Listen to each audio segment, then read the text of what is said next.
this all happened, why don't I remember? Because you do not want to. Our brains have a defense mechanism in place to protect it from bad memories, from trauma. You buried these memories long ago. Papa, when I was in there, I saw something. There was blood. So much blood. That was another memory, a more powerful one, invading from your subconscious. You have demons, Eleven. You have demons in your past. That is why we must proceed carefully. One step at a time, one memory at a time. If we go too fast, I'm afraid you could become lost in the darkness.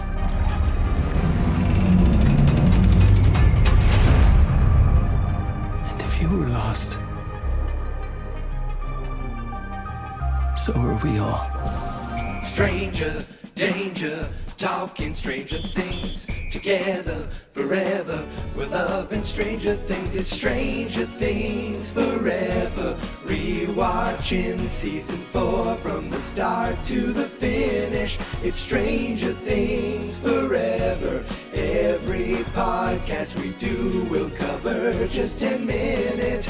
Stranger danger everywhere. I hope that you people still care. It's time for me to do it. Let's get to it. Come on, everyone.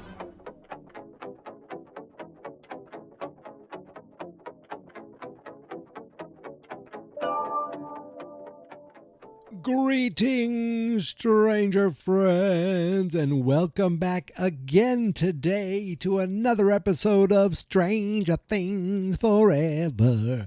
I told you I'd be back today. Now, this was a lot later than I originally imagined. I thought maybe I'd do 2 in a row. I had another project, another podcast I was working on in the middle, and that one took a lot longer. And then I went to get a haircut, and then I got a text from my brother, hey, could you help me move some furniture? I was like, again, sure, okay, fine. And then my parents were like, hey, you want to come over for dinner? I'm like, okay, fine, we'll do that too.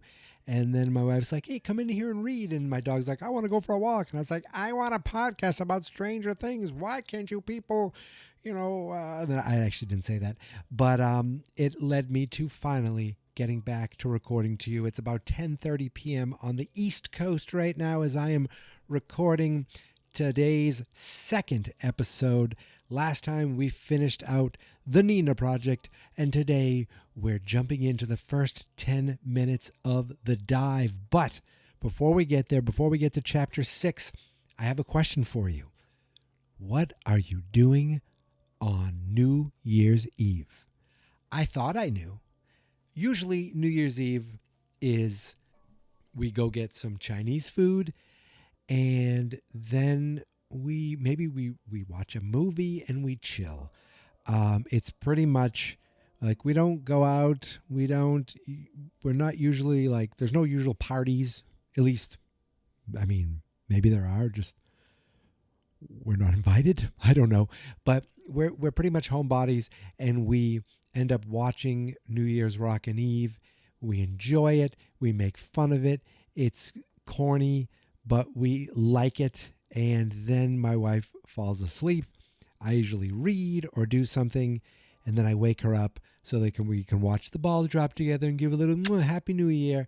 And then we both, I'll put on New Year's Rockin' Eve a little more until I fall asleep. She falls back asleep a lot quicker. That's the usual New Year's Eve.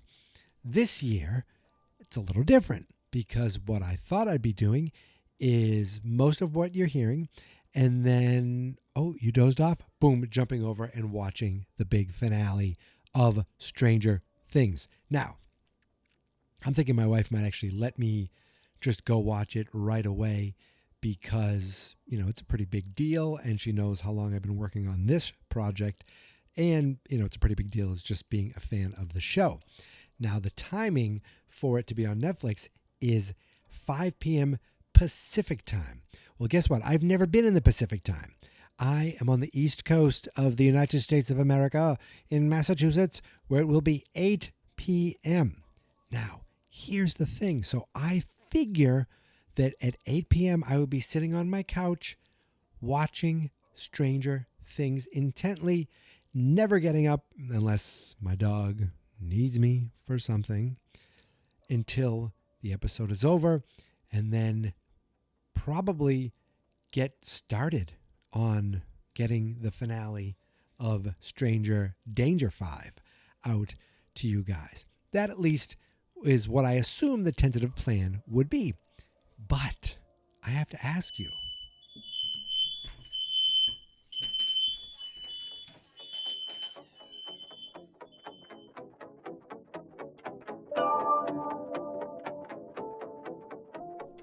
well, that was kind of exciting. However, that was just a false alarm, an actual, literal false alarm you just heard going off in our house at about 10:35 or so. So I lost about 10 minutes. It's 10:45 right now, but just did a check. Now, sometimes our smoke alarms go off. Sometimes it's because I'm cooking. Sometimes the heat. Sometimes something happens that triggers them. Everyone's okay. False alarm with the fire. That was just a little, just a little excitement that I wasn't expecting. And I'm not going to edit out because it happened. I accidentally it just kept recording. So 10 minutes, I just went back and just kind of gave you a little glimpse of fire, fire, fire. But there was no fire. However, you know what is fire? I'm going to get right to the point. The fact that the series finale of Stranger Things is going to be in 350 theaters in the U.S. and Canada on the 31st, December 31st. That's right, at 5 p.m. Pacific time. Remember I talked about that? I'm on the East Coast, 8 p.m. time to exactly sync up with the finale's global premiere on Netflix. And apparently it's also going to be on the 1st as well. And I'm thinking to myself, would I actually go to the theater on the 31st to watch the Stranger Things finale? And, I thought, what if my niece isn't busy? Now, she's 15 years old. Of course she's going to be busy on New Year's Eve. I don't know if I would. Only because I want to focus on this episode so bad. And while being in the theater could be a great experience, it also could suffer from the fact that there are cretins around you on New Year's Eve who want to be loud and cause issues. Now, that being said, if I go through and watch everything, watch it at home, and then there's the chance to go see it the next day, because if it's going to be in the theater on the 1st, watch it again, that might not be a bad idea. But at this point, I'm guessing that on New Year's Eve, I will be watching the finale at home. And I'm curious if you can or want to leave a comment. If you're on Spotify, you can leave a comment on this episode if you plan on going to see the finale in the theater. Just interested. Or if you're not, why aren't you? Is it the same as me? You just want to focus on it and you don't want the distractions of other people? People. It could be it. I was going to make some sort of alarming joke to go back to the fire alarm, but I'm not going to do that. Instead, I am not going to waste any more of your time because I need to get this done. I said I want to get it done today, and we're getting closer to the end of the day, and I don't want to be a liar. So let's jump into the first 10 minutes of The Dive.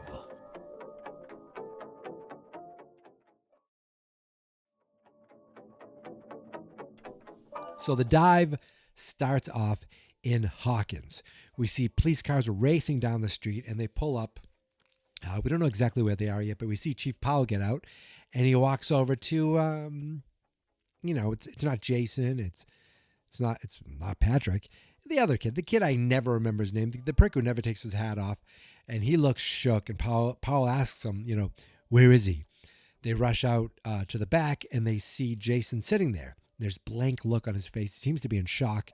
And then we see, he's holding Patrick, or I guess what's left of Patrick. He's basically cradling him in his arms. And we zoom in And we see that eyeless, lifeless face of poor Patrick. He was like, out of all the basketball pricks, he was the one I disliked the least. In fact, he just seemed to be, he almost seemed hesitant of doing these things. But he did go along with them. So we cut inside the house now, and we see Powell and the other officer, Callahan. They're asking Jason where Eddie is. And, Jason, he doesn't lie about anything. He's saying truthfully that Eddie was in the boat. And they're like, well, then who lifted Patrick out of the water? He's like, you're not listening to me. Eddie's a vessel. He's just a vessel. And they're like, a vessel? He says, for Satan. He made a pact with the devil. Now he has his powers. Now, that's a big leap. You could say there's something going on here. What it is ain't exactly clear.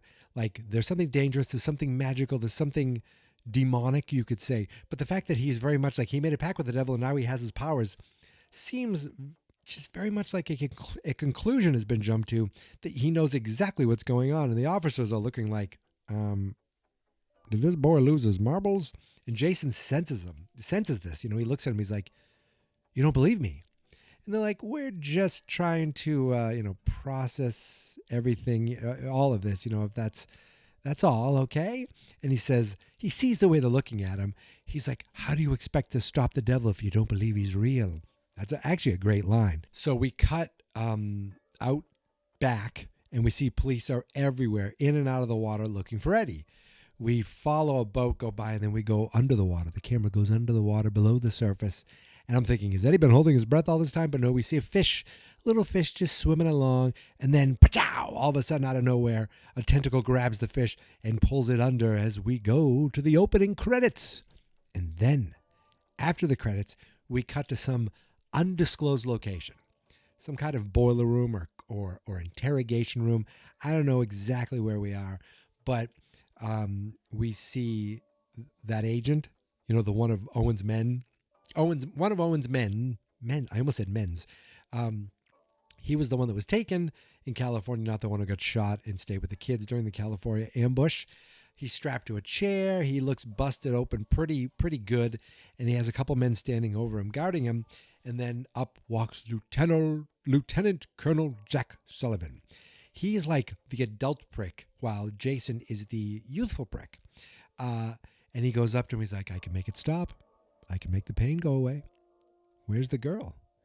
And he's like, I told you, I don't know. Now, look, again, Jason, I don't know if he's making sense talking about Satan, but if you saw what he saw, and you already thought that they're in some sort of weird devil cult with Dungeons and Dragons, jumping to those conclusions isn't crazy. Now, at the same time, when you see what Colonel Jack is saying, he's like, listen, there are two proposed explanations for what's happening. Explanation one, an invisible boogeyman from another dimension is slaughtering these kids.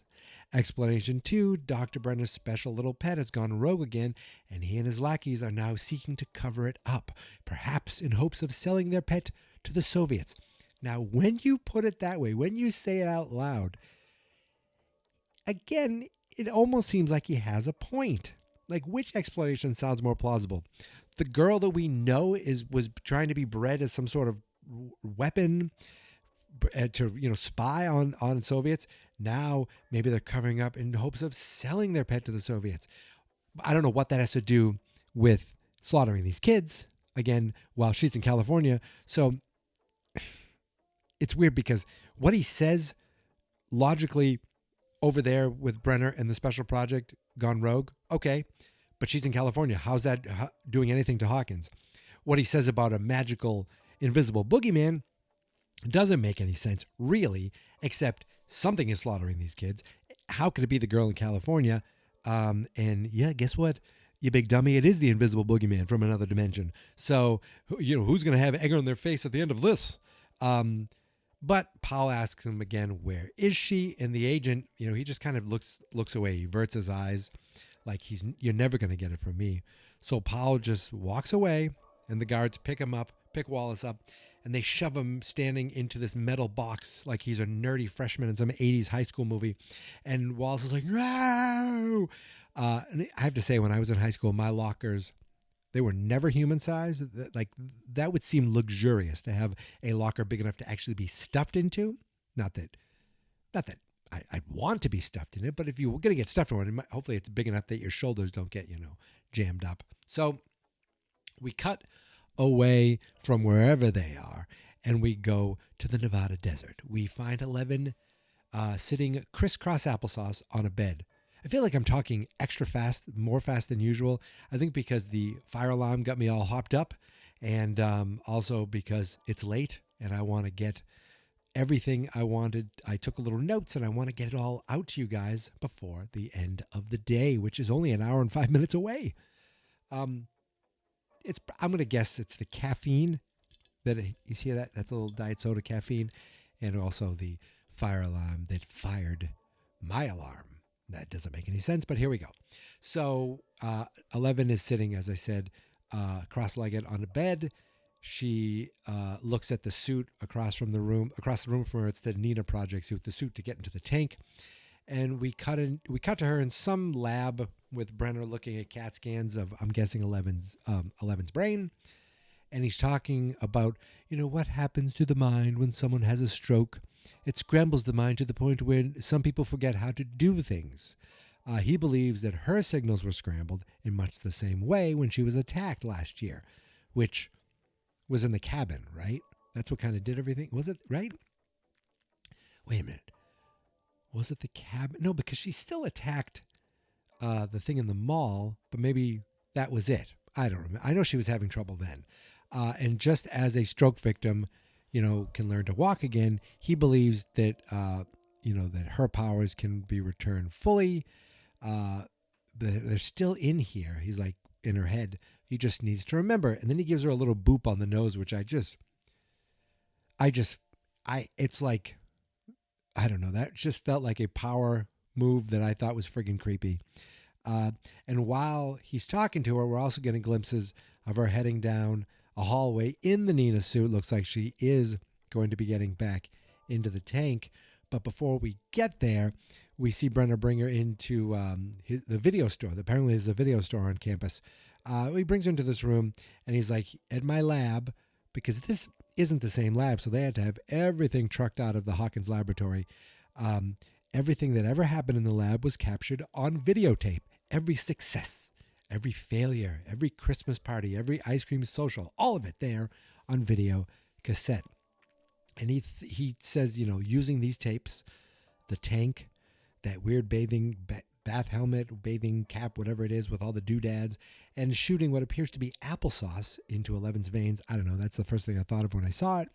He believes that they can repair her broken signals. And as we saw tonight, which was her, taking those guards and, I don't know, killing them, making the sparks fly, that process has already begun. He pops a tape into a VCR, and it's a top loader. I think our first VCR was a top loader where the thing goes, it pops up, you put the tape in, and then you push it down.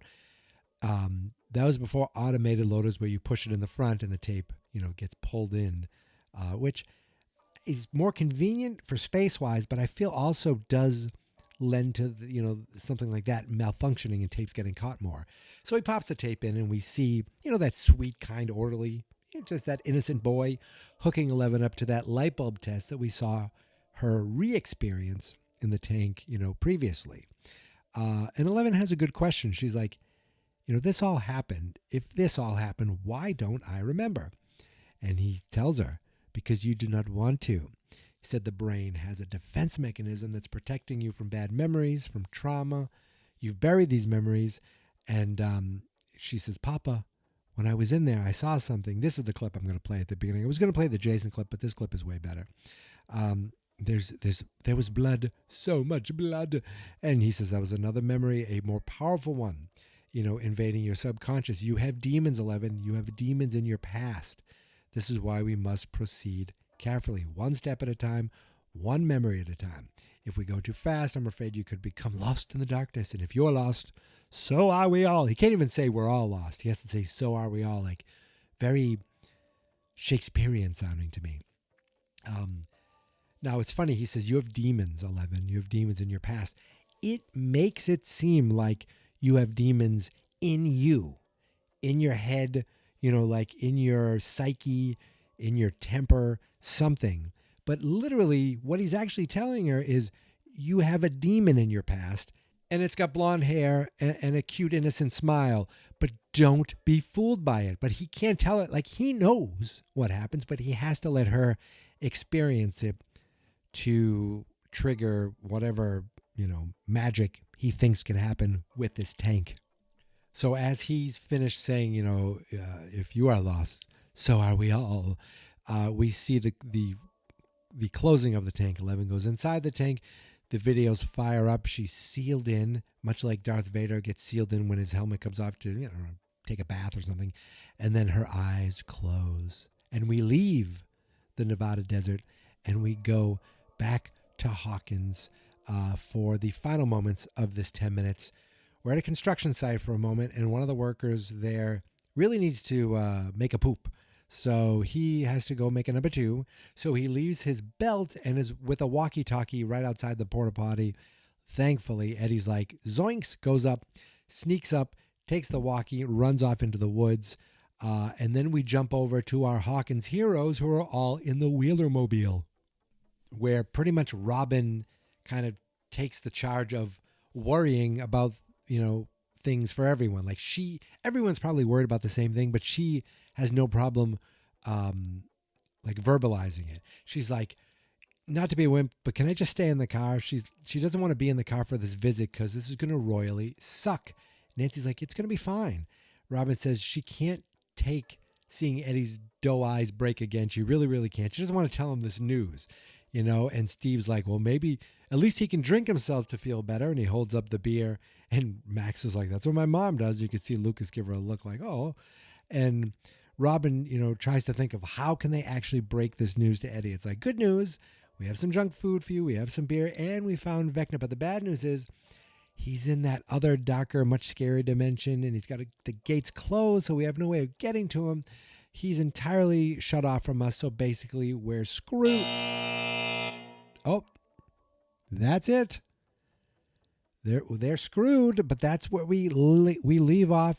So that's it. The first 10 minutes of the dive, and no alarm has gone off since then. So that's exciting. It would be alarming if it did. Thank you. So what did we learn in this 10 minutes? We learned a great deal. Number one, we learned that Jason truly believes now, even more than ever, that Eddie has made a pact with Satan. We also learned that what Brenner is trying to do, what the actual Nina project is using this catalog of videos of every moment to, and some meditative state and some sort of psychological drug to kind of have 11 reimagine these moments and relive them in hopes that it reignites her powers. And there's the friggin' alarm again. Hello. Hi. So I spoke too soon and the alarm went off. It went off a lot quicker this time. Now it is 11:08 p.m. And I'm hoping that the alarm doesn't keep going off all night. Now I have tomorrow off, but my wife has to go to work, and I'm hoping that this is the last time we hear the alarm. We can't figure it out. There's alarms. Oh God. It's now 11:12 p.m. and we might have found the culprit, and we took the battery out of this. But you hear that? There's still a beep going. I'm going to finish this now, folks. Listen, they're hoping to get 11's powers back. They're afraid to tell Eddie what's going on there with Vecna, and Jason thinks Eddie is a Satanist. There's the recap. I'm calling it. First 10 minutes done. This is a memorable one, but not for the right reasons. So I'm heading off. I don't know if I'm going to be able to go to bed or if I'm going to be looking for alarms all night like a crazy person. Either way, thank you guys for listening. You can follow me on all the socials at Geek Mentality except TikTok, which is Geek Mentality Mike. The Facebook page is Fans.Experts. The YouTube channel is Fans.Experts. And that's because the website where all my podcasts are found is fans.experts.com. Except you can go straight to strangerdangerpodcast.com to find everything Stranger Danger. And of course, Stranger Danger Podcast is also on Blue Sky, so check that out. Oh my God. Let's call it. Thank you guys for listening. Thank you so much for subscribing. And remember, it's I can't even get it straight out. My dog is shaking and shivering at my leg. It's people like you and people like me who can help keep Stranger Things alive forever. Oh my God. Fans not experts.